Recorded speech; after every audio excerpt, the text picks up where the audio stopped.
Okay, boy, that's the car. What's wrong, officer? Boy, you're in a heap of trouble.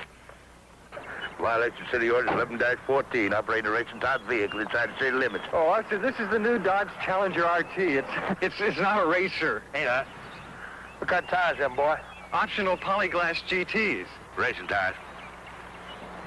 Them stripes, that boy, what you call those? Racing stripes. I suppose that's a reconverted lawnmower motor. Optional 440 Magnum V8. What's that doohickey in there, boy? Well, that's a new optional slapstick racing shift. So look, it's got concealed wipers, and it's got dual headlights. And you don't find that on any racer, do you? Careful, boy. I'll book you as a law officer. If you can handle the way people react to your 1970 Dodge Challenger, you could be Dodge material. Now look, boy, I know a race car when I see one.